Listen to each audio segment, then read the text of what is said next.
ಧನು ಅವರೇ, ಪ್ರಜ್ಞಾ ಅವರೇ, welcome. Thank you. ಪ್ರಜ್ಞಾ ಅವರೇ, ಈ ಮುಖ ನೋಡ್ತಾ ಇದ್ರೆ ಯಾವ ಕೆಲಸ ಮಾಡಿರ್ಬೋದು ಅಂತ ನನಗೆ ಕನ್ಫ್ಯೂಷನ್ ಇದೆ. ಸೊ ಡೈರೆಕ್ಟ್ ಆಗಿ ಅದೇನ್ ಕೆಲಸ ಮಾಡಿದ್ದಾರೆ ಅಂತ ನೋಡೋಣ. ವಿಟಿ ಪ್ಲೀಸ್.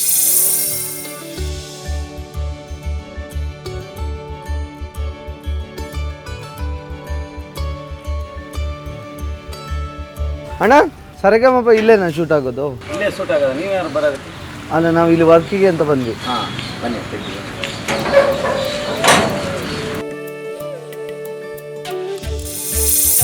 ಹಲೋ, ನಮಸ್ಕಾರ. ನಾನಿವತ್ತು ಕಂಠೀರವ ಸ್ಟುಡಿಯೋಗೆ ಯಾಕೆ ಬಂದೆ ಅಂದರೆ, ಜೋಡಿ ನಂಬರ್ 1 1 ಡೇ ವರ್ಕ್ ಅಂತೇಳಿ ಒಂದು ಟಾಸ್ಕ್ ಕೊಟ್ಟಿದ್ದಾರೆ. ಆ ಟಾಸ್ಕ್ ಕಂಪ್ಲೀಟ್ ಮಾಡೋದಕ್ಕೆ ನಮ್ಮ ಜಿ ಕನ್ನಡದ ಸಾರೆಗಮಪ ಲಿಟ್ಲ್ ಚಾಂಪ್ಸ್ ಶೂಟ್ ನಡೀತಿದೆ. ಅಲ್ಲಿ ಪ್ರೊಡಕ್ಷನ್ ಬಾಯ್ ಆಗಿ ವರ್ಕ್ ಮಾಡಬೇಕು ಅಂತ ಅಂದ್ಕೊಂಡಿದ್ದೀನಿ. ಇವತ್ತು 1 ಡೇ ಆತ್ಮತೃಪ್ತಿಯಿಂದ ಕೆಲಸ ಮಾಡಬೇಕು. ಬನ್ನಿ ಕೆಲಸ ಕೇಳೋಣ. ಪ್ರೊಡಕ್ಷನ್ ಕೆಲಸ ಅಂದರೆ ಕೆಲವರು ಅಂದ್ಕೊಂಡಿರ್ತಾರೆ ತುಂಬ ಈಸಿ, ಬರೀ ಊಟ ಕೊಡ್ತಾರೆ, ತಿಂಡಿ ಕೊಡ್ತಾರೆ, ಆ ಥರ ಅಂದ್ಕೊಂಡಿರ್ತಾರೆ. ಕೆಲಸ ಮಾಡಿದವ್ರಿಗೆ ಅದರದ್ದು ಏನು ಕಷ್ಟ ಅಂತ ಗೊತ್ತಿರುತ್ತೆ.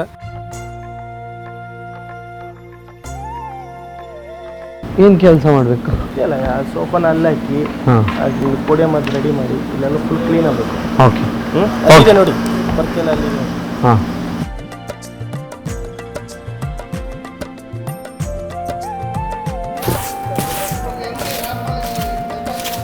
ಶೂಟಿಂಗ್ ಇದ್ದಾಗೆ 4 ಗಂಟೆಗೆ ಎದ್ದೇಳ್ತೀವಿ ನಾವು. 4 ಗಂಟೆಗೆ ಎದ್ದು ಸ್ನಾನ ಮಾಡಿ ಬರೋತ್ತಿಗೆ ಇಲ್ಲಿ 5 ಗಂಟೆ ಅನ್ನೋದಕ್ಕೆ ಇರಬೇಕು. 5-5:30 ಅಂತ ಇಲ್ಲಿ ಇರಬೇಕು.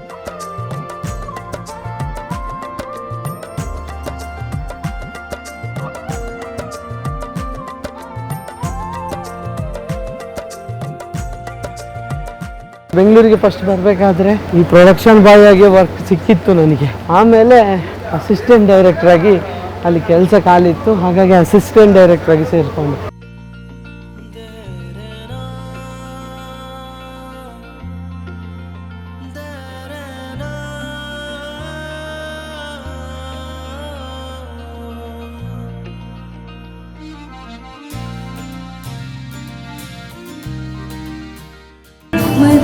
ಸರ್, ಎಳ್ನೀರು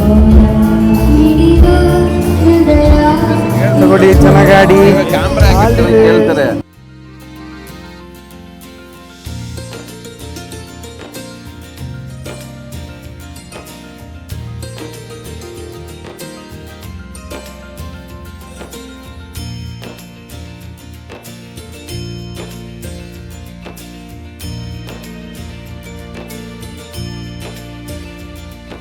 ನಮ್ಗೆ ಊಟ ಮಾಡೋಕ್ಕೆ ಜಾಸ್ತಿ ಹೊತ್ತು ಟೈಮ್ ಸಿಗಲ್ಲ. ಫ್ರೀ ಇದ್ದಾಗ ಗ್ಯಾಪ್ ನೋಡ್ಕೊಂಡು ಊಟ ಮಾಡ್ಕೊಂಡು ಹೋಗ್ತಾ ಇರಬೇಕು. ಶೂಟಿಂಗ್ ನಿಲ್ಲೋ ಆಗಿಲ್ಲ, ಖಂಡಿತ ಇಲ್ಲ.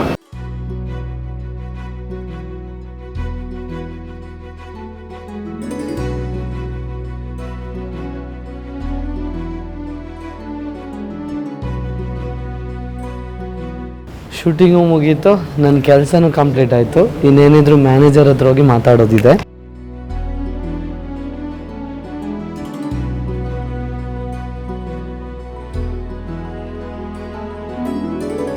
ಅದೇ ಬೆಳಿಗ್ಗೆ ಬಂದಿದ್ದು ನಾನು. ಇವತ್ತಿದ್ದು ಕೆಲಸ ಆಯಿತು, ಶೂಟಿಂಗ್ ಎಲ್ಲ ಮುಗೀತಲ್ಲ, ಪೇಮೆಂಟ್ ಇದು ಅಂತ ಎಲ್ಲ ಆಯ್ತು.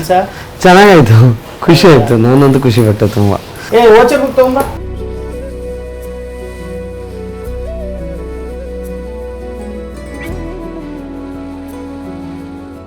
Thank you so much. Thank you sir, thank you so much.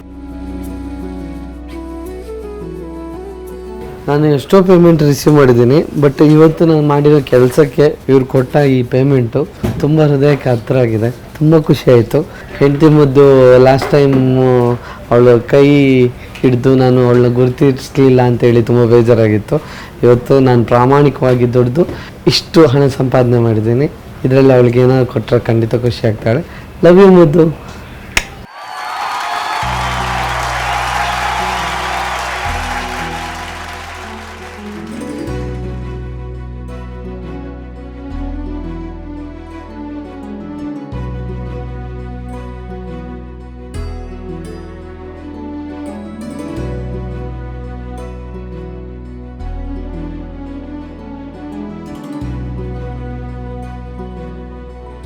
ಯಾವತ್ತೂ ಕೆಲಸ ಮಾಡಿದವರಲ್ಲ. ನಾನು ಯಾವಾಗಲೂ ಬೈತಾ ಇರ್ತೀನಿ, ನಂಗೆ ಒಂದು ಸ್ವಲ್ಪ ಹೆಲ್ಪ್ ಮಾಡಿ, ಕೆಲಸ ಮಾಡಿ ಅಂತ. ಬಟ್ ಬೇಡವ್ರು ಕೆಲಸ ಮಾಡೋದು.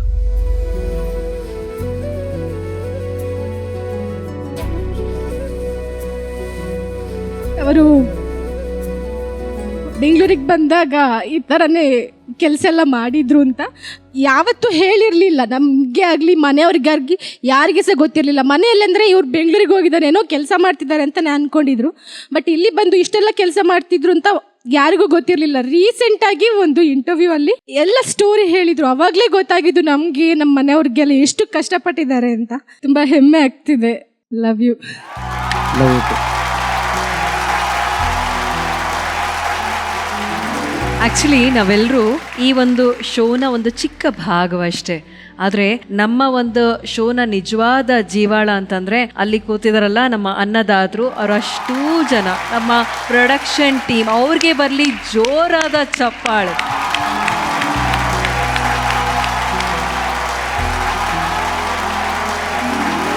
ನಾವು ಶೂಟಿಂಗ್ ಅಂದ ತಕ್ಷಣ ಇಲ್ಲಿಗೆ ಬರ್ತೀವಿ, ರೆಡಿ ಆಗ್ತೀವಿ. ನಾನು ಕುರಿಯವರು ಲೈನ್ಸ್ ತಗೊಳ್ತೀವಿ, ಜಡ್ಜಸ್ಸು ಅಲ್ಲಿ ಕೂತ್ಕೊಂಡು ಕಾಮೆಂಟ್ಸ್ ಕೊಡ್ತಾರೆ, ಆಡಿಯನ್ಸು ಚಪ್ಪಾಳೆ ತಟ್ತಾರೆ, ನಮ್ಮ ಜೋಡಿಗಳು ಭಾಗವಹಿಸ್ತಾರೆ. ಆದರೆ ಅದಕ್ಕೆಲ್ಲ ಕಾರಣ ಮೇನು ಇವರು. ನಾವು ಬರೋದಕ್ಕಿಂತ ಮುಂಚೆ ಬೇಗ ಬಂದು ಈ ಸೆಟ್ಟನ್ನೆಲ್ಲ ಗುಡಿಸಿ, ಜಾಗವನ್ನೆಲ್ಲ ಕ್ಲೀನ್ ಮಾಡಿ, ಕ್ಯಾಮ್ರಾಗಳನ್ನೆಲ್ಲ ಇಟ್ಟು, ಎಪಿಸೋಡ್ಗೆ ಬೇಕಾಗಿರುವಂಥ ಎಲ್ಲ ಪ್ರಾಪರ್ಟಿಗಳನ್ನ ಇಲ್ಲಿ ತಂದು ರೆಡಿ ಮಾಡಿ, ನಮಗೆಲ್ಲ ಕಾಫಿ, ಟೀ, ಹಾಲು ಎಲ್ಲ ಕೊಟ್ಟು, ತಿಂಡಿ ಕೊಟ್ಟು, ನಮ್ಮನ್ನೆಲ್ಲ ಇಲ್ಲಿ ಕೂರಿಸಿ AC ಆನ್ ಮಾಡಿ ಶೂಟಿನ ಚಾಲು ಮಾಡ್ತಾರೆ. ದೇವರು ಎಲ್ಲ ಕಡೆ ಇರೋದಕ್ಕಾಗೋದಿಲ್ಲ ಅಂತ ಅಮ್ಮನ್ನ ಸೃಷ್ಟಿ ಮಾಡಿದಾರಲ್ವಾ, ಅದೇ ಅಮ್ಮಂದ್ರು ನಾವೆಲ್ಲ ಕಡೆ ಇರೋಕ್ಕಾಗೋದಿಲ್ಲ ಅಂತ ಈ ಬಂಧುಗಳನ್ನ ನಮಗೋಸ್ಕರ ಇಟ್ಟಿದ್ದಾರೆ. ಎಲ್ರಿಗೂ ನಮಸ್ಕಾರ. ಮೊದಲನೇದಾಗಿ ಆ್ಯಕ್ಚುಲಿ ಅವರೆಲ್ಲ ಒಂದು ರೀತಿ, ನಾವು ಸೆಟ್ಟಿಗೆ ಬಂದರೆ ಸೆಟ್ಟಲ್ಲಿರೋ ತಂದೆ ತಾಯಿಗಳು ಅಂತ ತುಂಬ ಖುಷಿಯಿಂದ ಹೆಮ್ಮೆಯಿಂದ ಹೇಳ್ತೀವಿ.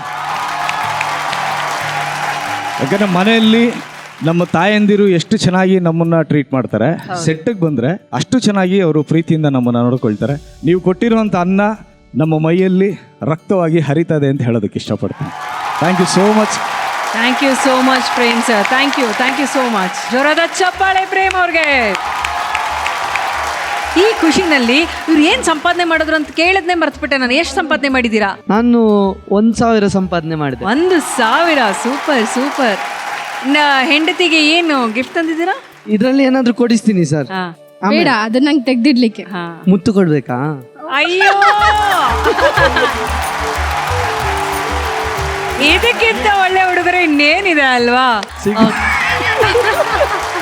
ಧನು ಅವರೇ, ನಿಮ್ಮ ಒಂದು ದುಡಿಮೆ ಬಗ್ಗೆ ನಮ್ಮ ಜಡ್ಜಸ್ ಏನ್ ಹೇಳ್ತಾರೆ ಅಂತ ಕೇಳೋಣ. ನಿಜ ಹೇಳಬೇಕು ಅಂದ್ರೆ ನಾವುಗಳು ಒಂದು ಪೇಂಟಿಂಗ್ ಅಲ್ಲಿ ಬಣ್ಣ ಅಷ್ಟೇ. ನಮ್ಮ ಮುಖ ಕಾಣಿಸ್ಕೊಳ್ಳುತ್ತೆ, ನಮ್ಮನ್ನೆಲ್ಲರೂ 4 ಜನ ನೋಡ್ತಾರೆ ಅನ್ನೋ ಕಾರಣಕ್ಕೆ ನಾವು ಫೇಮಸ್ ಆಗಿದ್ದೀವಿ. ನಾವೇನು ಕಷ್ಟಪಡಲ್ಲ, ಆರಾಮಾಗ್ತಾರ. ನಮ್ಮಮ್ಮ ಹೋಗಿ ಹೇಳ್ತಾರೆ, ಇಡೀ ದಿನ ಕೆಲಸ ಮಾಡ್ಕೊಂಡು ಬಂದಿದ್ಯಾ ಜೋಡಿ ನಂಬರ್. ನಾನು ಏನು ಮಾಡಿದ್ದೀನಮ್ಮ, ಬೆಳಗಿನ ಸಂಜೆವರೆಗೂ ಸೋಫಾಲ್ ಆರಾಮಾಗಿ ಕೂತಿದ್ದೀನಿ. ಕೇಳಿದಾಗ ನೀರು ಸಿಗುತ್ತೆ, ಎಲ್ಲನೂ ಸಿಗುತ್ತೆ. ನಿಜವಾಗ್ಲೂ ಕಷ್ಟಪಡೋದು ನೀವುಗಳು. ನೀವು ಶ್ರಮ ಪಟ್ಟಿದ್ದೀರಾ, ನಿಮ್ಮಿಂದ ನಾವಿದ್ದೀವಿ. ನೀವು ಚೆನ್ನಾಗಿದ್ರೆ ನಾವೆಲ್ಲ ಚೆನ್ನಾಗಿರೋಕ್ಕೆ ಸಾಧ್ಯ. Thank you so much. ದೇವ್ರು ಎಲ್ರಿಗೂ ಒಳ್ಳೇದು ಮಾಡಿ.